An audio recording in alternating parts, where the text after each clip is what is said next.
In this video, we're going to talk about the 5 biggest mistakes that I see as a Halo coach from my VOD reviews and helping players improve. There's a lot of big mistakes that I see players make again and again. And if you're still making this mistake, it's going to be impossible for you to climb. So we're going to break it all down. But the GameLeap website is the best place to see high quality pro breakdowns, advanced content, tips and tricks, map guides, weapon courses, and so much more. So if you want to climb to Onyx and beyond, do yourself a favor and go check it out right now down below.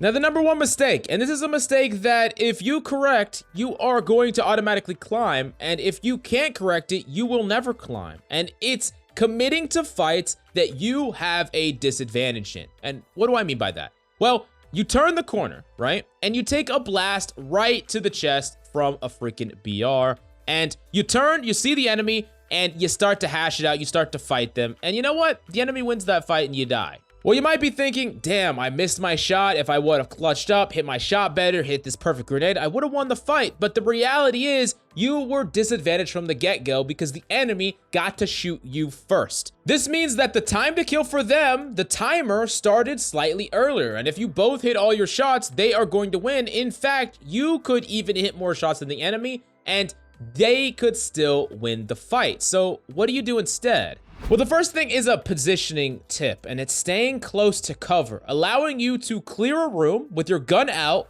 and if an enemy is there and you're not ready to fight, they get that first shot on you, or whatever happens, you can dip out, turn the corner, and run the hell away. This allows you to get away, reset the fight, get your shields back, and then re-engage later on. And you didn't commit to a fight because you were disadvantaged in it. You could have taken some damage, and that damage basically just gets wiped away, and you get to re-engage later on, fishing for that advantage fight.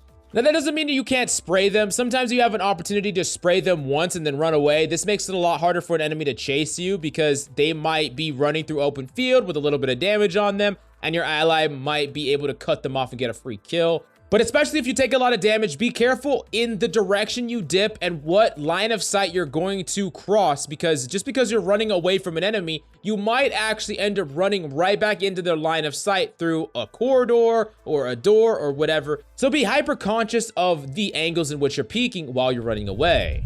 Now, you might also be wondering, how do you create more advantaged fights? And I think there's 2 big tips I got for you. The first one is, like I said before, clear new areas, new rooms that you don't know is clear. There might be an enemy in there with your gun ready to fire, not sprinting through. It is very important to do this because if your gun is ready to fire and the enemy is sprinting in, you get to get first shot on them. And that's going to allow you to get those more advantaged fights. And if you're just holding a room with your gun out and an enemy slides into that room and you can get first shot on them, they can't run away. So they're just going to lose the fight even if your aim is slightly worse than the enemy. And the next way that you can get advantage fights is by pre-aiming common peek angles from enemies. This is something that you should be doing often where you know where an enemy is likely to be holding, whether it's a high ground or a corridor or whatever, and you peek out, scoped in, or already aiming at that area, ready to fight. Proper crosshair placement so you don't have to flick around and move anywhere. You're already looking exactly where there could be an enemy. And if there's no enemy,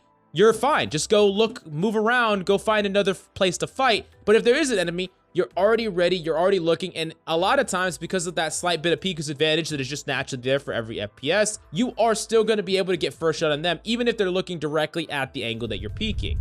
Now, the next big mistake that I see as a Halo Infinite coach, and it's players only damaging targets that they are going to push and try to secure. So this is actually a 2-parter. The first one is players just not pushing out enough damage in general. When you have a power position, the high ground, or an angle that gets to see multiple lanes on the map, 2 objectives, 2 weapons, 2 items, you should be pumping out damage. Just damage in general. And the reason that damage is good is because it prevents enemies from rotating all at the same pace. It allows your allies to potentially punish those. It slows down the enemy's pursuit. And it can sometimes get you and your team just free kills because if you damage an enemy a lot and they run around the corner to an ally, they're just going to be able to kill them for free. Now, the next part of this is the idea that you don't have to pursue every target, because I see this very often where someone will shoot at a target, they'll get them low, and you will chase after that target even if it's very easy to punish you because you're pushing and they can grenade you out.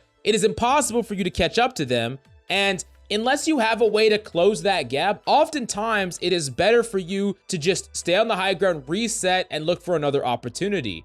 Think about it this way. If you damage a target and they get low and they run and turn around the corner, imagine how far they would get if they kept running. Imagine where they could go if they ran. Could they get around another corner? Could they run all the way out of your LOS even if you ran up and peeked the corner?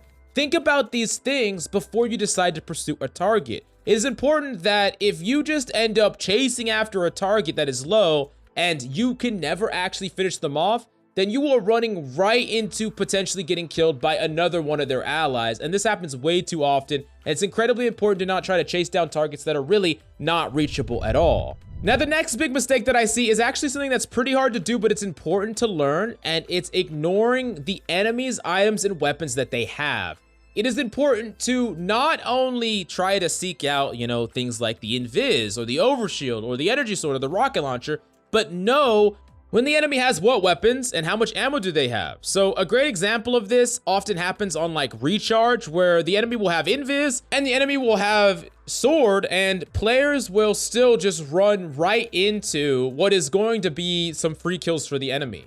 Now you have to ask yourself, how can you change your playstyle to be better against items that you should know the enemy has? How can you change your playstyle to be better against invis? Well, you can clear all the angles. It's easy to see an invis target if you look very specifically, and you make sure to look around every corner, guard every corridor, and just try to be a little bit better at your analysis of the battlefield instead of just running around corners. Now, the next thing is, how can you be better at going up against someone that uses an energy sword? Well, you can grenade close corridors.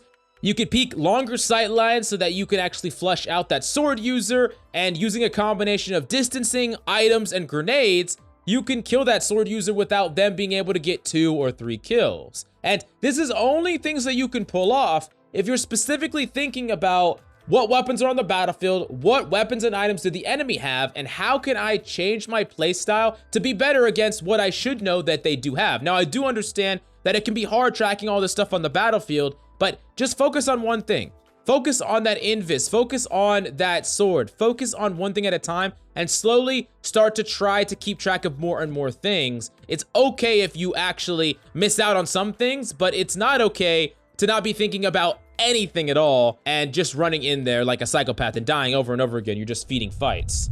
Now, the next big mistake that I see as a Halo coach with a lot of VOD reviews, and it's players not keeping track of their allies. Where are your allies is a great question to ask. Who are they fighting, or who on your team is fighting? What areas are safe? If your allies aren't under fire, the area around them is a safe area. So that gives you a better idea of where the enemies are when you know where your teammates are on the map and where they are firing at, or maybe none of your teammates are fighting and you know that those areas don't have a lot of enemies there.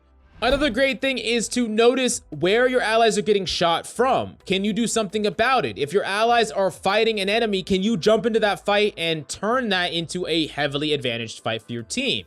These are all things that you need to do, and one of the biggest things is utilizing allies' value to your advantage. If your ally runs into a room, fights an enemy, both of them are low, and you trade out with your ally backs up, you push in, now all of a sudden they're fighting you, a full health person, and you could potentially finish them off, and even if you don't, your ally will be able to get healed and come back in. But if you're off doing your own thing, you're never going to get any value out of that, and maybe your ally just dies for free because you never actually used what they did, all the damage they did, to your team's advantage, nor did you get a proper trade using them.